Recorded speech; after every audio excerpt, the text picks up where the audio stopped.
What's up, everybody? King Triple C here, the Olympic champion, flyweight champion, the bantamweight champion of the world. And I got a public service announcement to all you wannabe MMA casuals or MMA fans for that reason. You guys make sure to listen to my boy Story of the Fight with Will and Miro. You know why?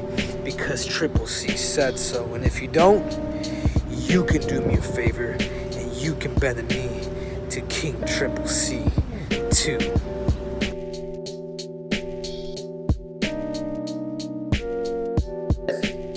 This brings me to a big question for you, Will. Because in honor of this Benavidez loss, who do you think has been the best fighter in your eyes to never have won a title in the UFC? Is that excluding people who never fought in the UFC? Yes. Okay. Just in the UFC. Okay, because Fedor is the obvious answer there, but yeah, I was going to say Fedor too if we use external, but because of that, I would ask you in UFC. I know a lot of people go Faber, which is understandable. A lot of people will go Benavidez, but in my opinion, it's hard to decide, and there's different factors contributing to each one. But for me, it's hard for me to decide between three people, and it's Alistair Overeem. Dan Henderson? I don't count it because he won a tournament championship in '98. Okay. So I don't count that. Otherwise, I would.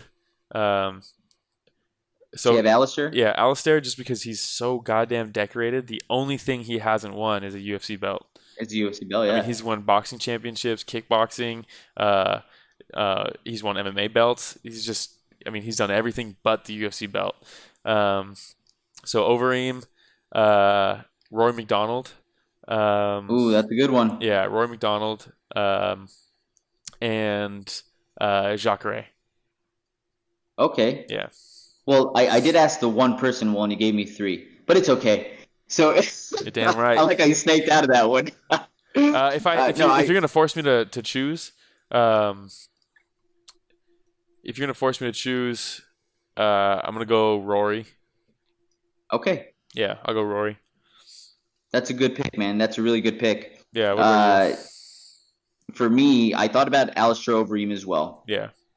Like you said, extremely decorated everywhere outside of the UFC.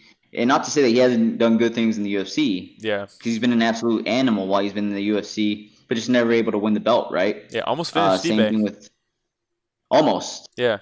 If he didn't go for that guillotine, if he went for ground and pound, he could have won that fight. No, agreed. But he did. Yeah. and he did it. And his head bounced off the canvas a few times off that right from Stipe. Dude, yeah. That was insane. The other fighter, well, for me, it is Uriah Faber. Yeah. And you're right. Like you said, a lot of people lean towards Uriah Faber. Yeah, you know I love Uriah Faber, man. Yeah, with good reason. And I just think about Uriah Faber and what he was able to do in his career. And like you said, for Joe Benavidez, he could beat anybody other than the champion right now. Yeah. That was Uriah Faber's UFC career. Yeah. His entire UFC career. Mm-hmm. Where, put him up against anybody else but Aldo, he lost. Put him up against anybody else but Dominic Cruz, and he would just continue beating all these huge names. And it got to the point where later on in his career, I think that's part of the reason why for Piotr beating Faber was a pretty big deal in the organization's eyes, because he kind of became a gatekeeper at the end of his career. Mm-hmm. But an elite gatekeeper. An elite gatekeeper, exactly. Yeah. But for the longest time, man, it didn't matter who you threw out in front of Faber. He was going to beat him unless they were holding that championship belt, man. Yeah. And so that for me, when he unretired and came back for a little bit, I thought, okay, here we go. One last hurrah. You know what I mean? Let's take one last shot at the belt. You got this, Faber. I drank all the Kool-Aid and thought, maybe with the right matches, he might be able to sneak his way back into a title shot. And I know that Triple C would have loved to fight Uriah Faber. 100%. Because, he was looking for one of those legends to be able to beat again, whether he was 40 or not. Triple C was looking to beat some legends. Yeah, he's all about those legendary fights with caveats.